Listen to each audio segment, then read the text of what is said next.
hun kalta te kan la ton ngai reng lo ripui lenga wanga har sa bang thleng chuan hun bithara Christian Thalai Paul General Conference mang turin kumsang hile somhi pani meninga chongolam khan tolosip ka theng thlave ta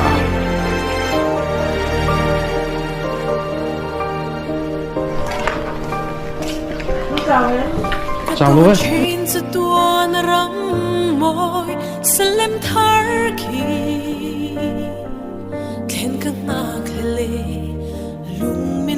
ka bung rokente karin thiar kim nu chuan ka thlenna tur room lam ka pam zuita a thlenna nuam tak mai mino buat se saka kalon kher mai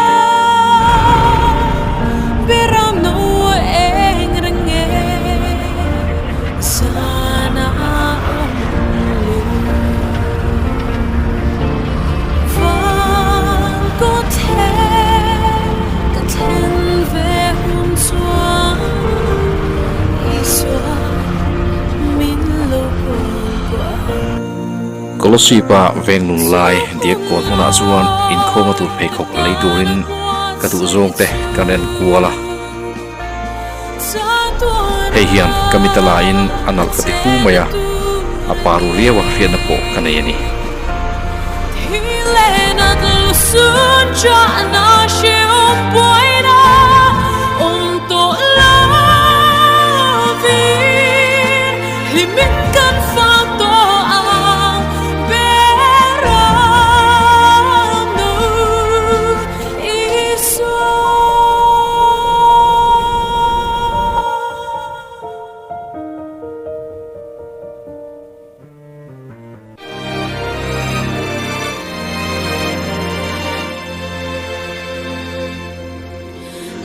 ka thlenin pa kan chung te ni bok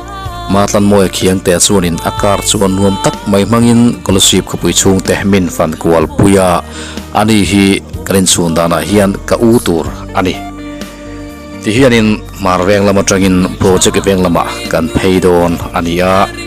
henglai ko thler phei teng te hi anuamin kongpui thatak mai le in le lo thatak tak mai ain lar phei put maya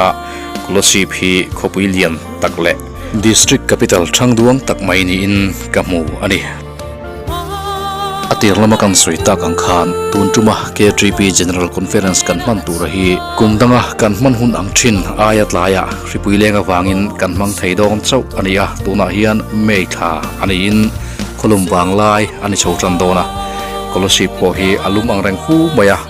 tlabung kholuma tanga kolosip lampan kania tlabung phai ai chuan azia deu mana kalauti ril ruk chu ani chi alwem o ti te po ka ngai tu arum rumani chonulam ania khuwa alum areng fu maya kolosip khopui hi sinvei wa pa kapal tlang tilowa chuan han pa takin kalajin mi alo maya chuwang chuan a climate omdan chiang tak po hi kala he thiam chi alo ani choti rual chuan he khuwa hian ma asonin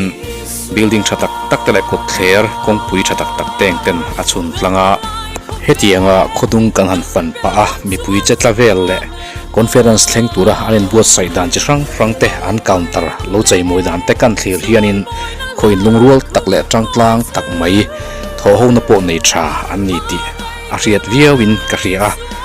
palai te tan po aphuromin conference lung tak mai le limom tak kan mang ho thei ngei don ni in alang ti hianin project venglam panturin dinglam site a hian kan han kual chawa hela hian traffic jam te po alawum ve a ti chuanin chimlam panin kan han tlan phei le ta kolosip DC Bangla lai hian kan huwa district capital ni agin amun ma te po arem chang le maya kolosip leilung hi mun ma tha le in le lo han sakdan po mun rem tak mai ani vek maya hetianga nga mun tha hi mizoram khuwa hian a om kher po in karing lo ani ti hianin project veng chu kan lut tanta ania tuna kan mu building lian pui mai kha DC office ni in a building kha a thatho khat viewing country a amun ma po kha aremin a fule hle mai ani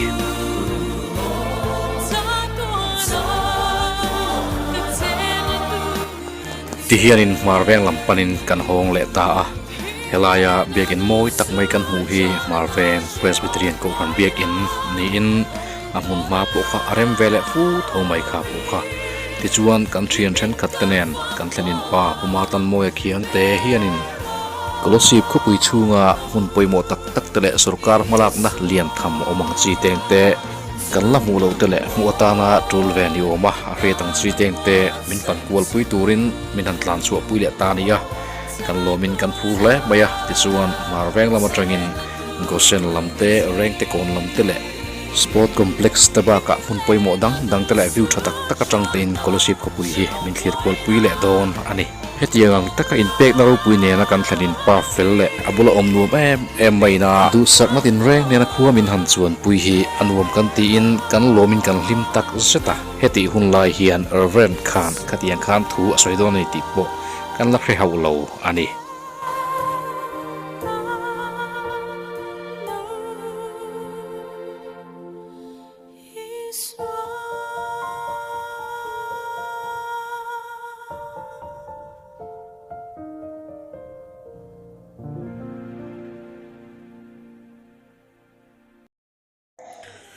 ole ti hian in tumpui veng lama kan han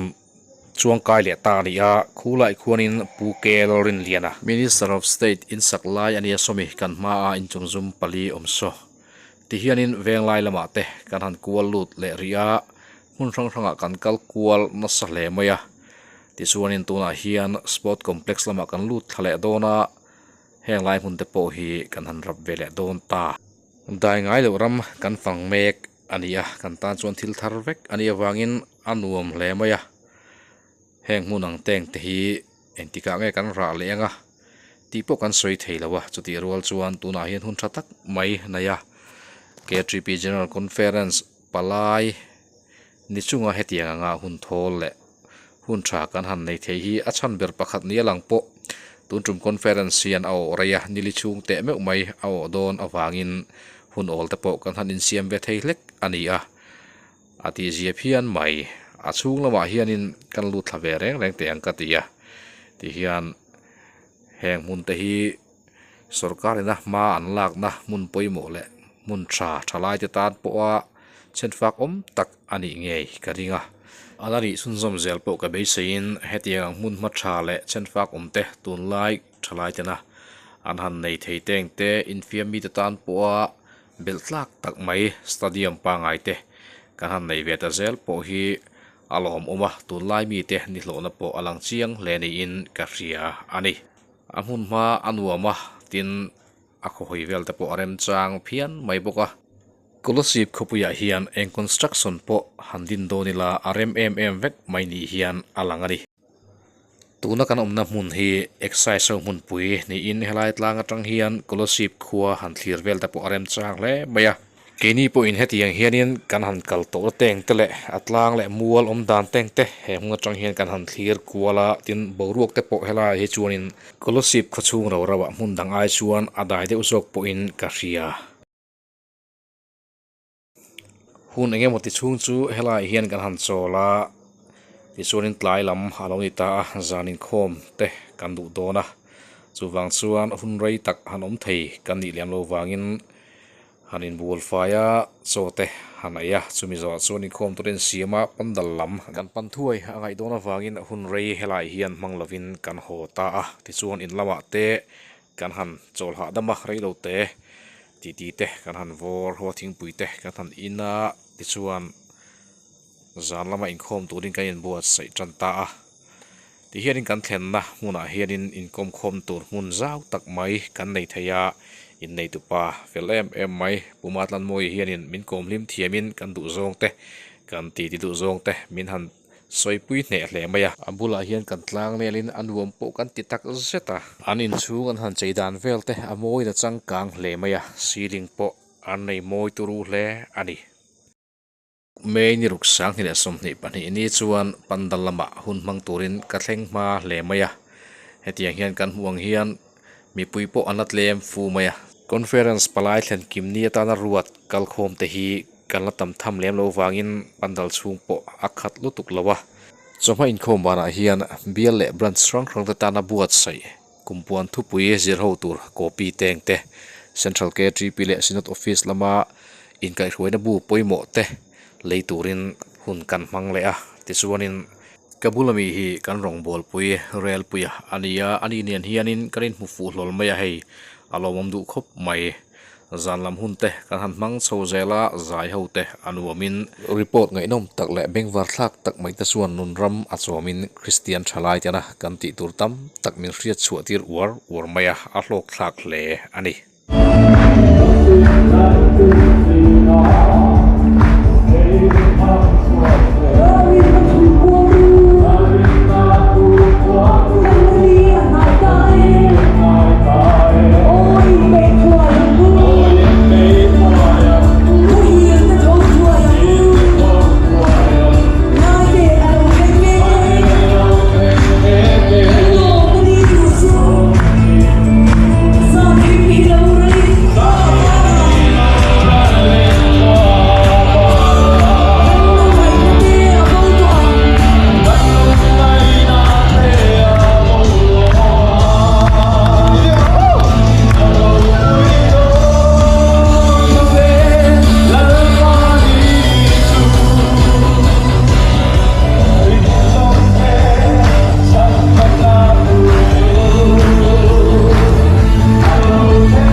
ole tuna chuan thim song saturin kanin buat sai me ka kan zai huai tu te anin puat cha chungin kanon bye bye lok chewani tuna tang rei do te a hian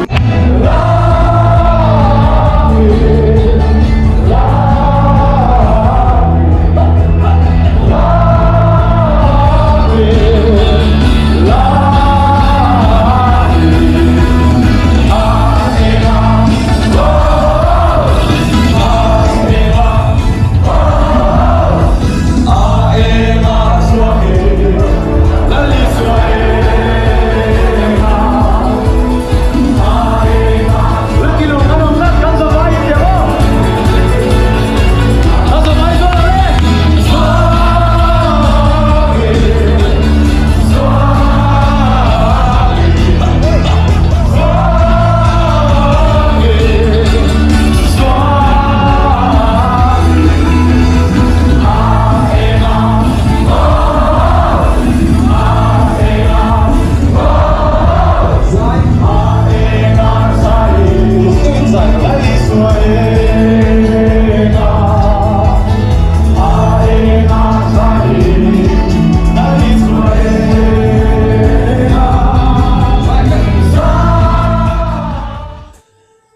bang sen na in lampanin kan hole mek ani a helai hianin tlangwal din dina ania zawrama ania tlangwal ve ven na nian ni hi Zema Bok branch atanga conference palai local te ania an felin an hoi hom hle maya an bulo umpon nuam fu mai kan ma biak in lo lang hi marveng ko ran presbyterian biak in ania hian din dina hi an in lan vela Conference Alma. Zona. Matea. Matea. Kordu masu Matea ni ya. Oh. Din mo ya. Mapu ya.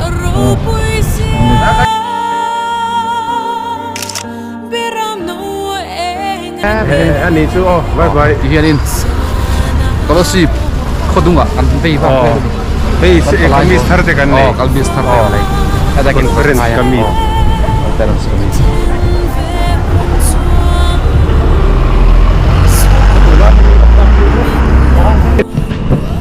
ole hey kan khenna hian swimming pool alma anuma rang bok chut hianin kan che go ni kha ka so do ron do ni ni em so de ma be ka ko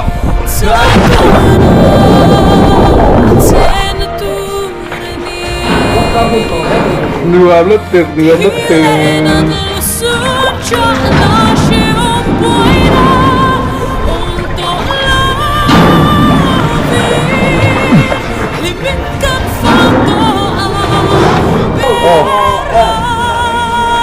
là gì nữa hey cua lum xía anh hẳn trẻ cái ta gì à là vùng túi quý liệu chín khác swimming pool là liệu ta thì tôi là cho đi là vùng túi quý liệu chín khác swimming pool là tôi là đánh lột liệu lèng swimming pool là Aaron dia nggak ada lagi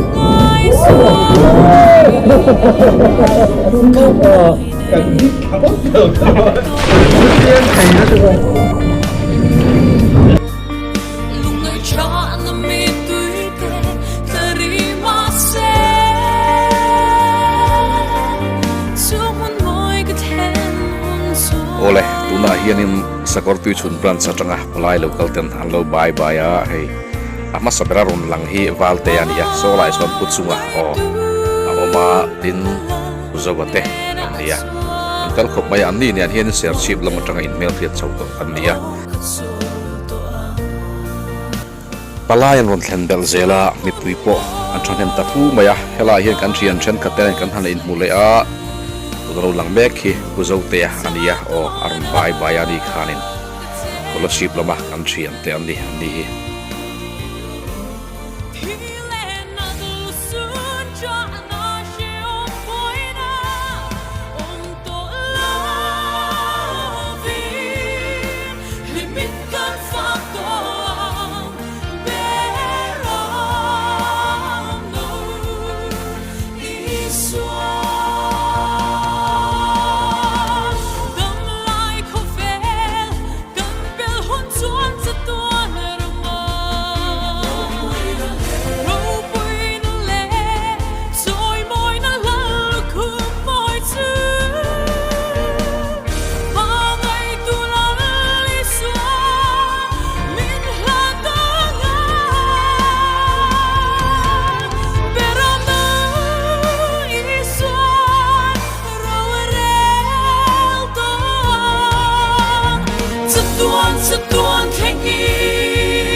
Rore lingkhom ni atana ruat meini sari sang hi le somni pani inrin ni chuan trumpui biakin lam kan pana asar zai hoile fel em ten kong lo ko muzar zar maya reception counter fel file mumal takte siamin alai betste kan lak nuin bookmark athona an sem te po chu kan ma chun jam le zela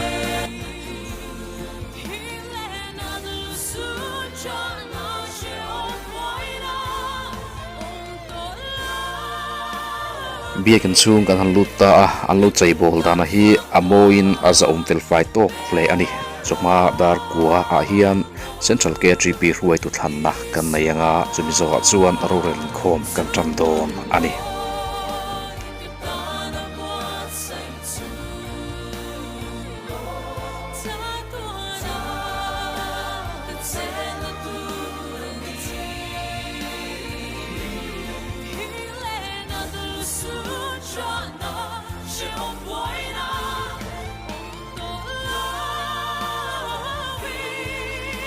Central KTP ruai tu tan hian mi som hi le panga thlan chua ania heng mi som hi le panga jing atang hian OB post tur hi sirat pui patenen siam rem aniang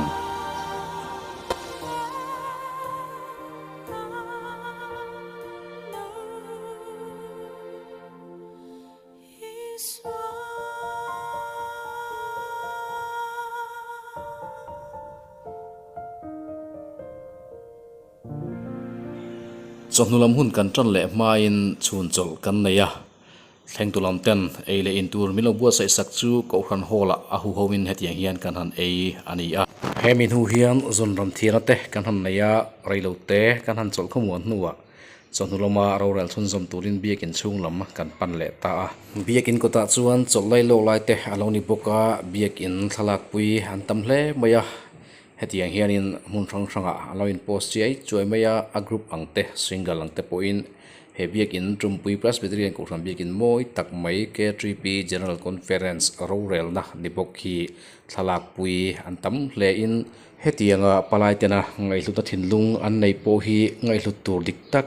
KTP te hian an hai lo ni ti achianga kan sul nu te le kan hun man mek te hian kan ni na le kan nun phung ril chiang hle a chuti rual chuan kan malam huna kanum zel dan tur po nasa takin ang hong thayani ti ria in ngai hlut tur dik le thlan tur dik kong zo tura ke pen zel kan thiam thainan he video lo en tu zong zong te po hi du sakna kan hlan pa hal zel bok se uni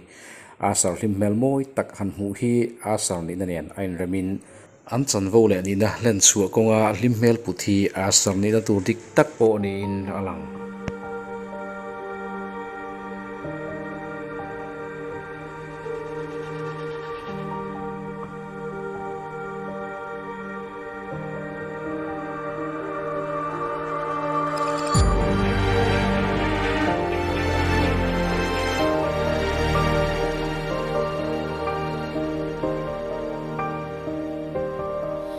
Kadon chin sa tuan ram moy salem thar ki ten ka na khale lung min len mange rin na in ka han thira aro poesia beram no eng renge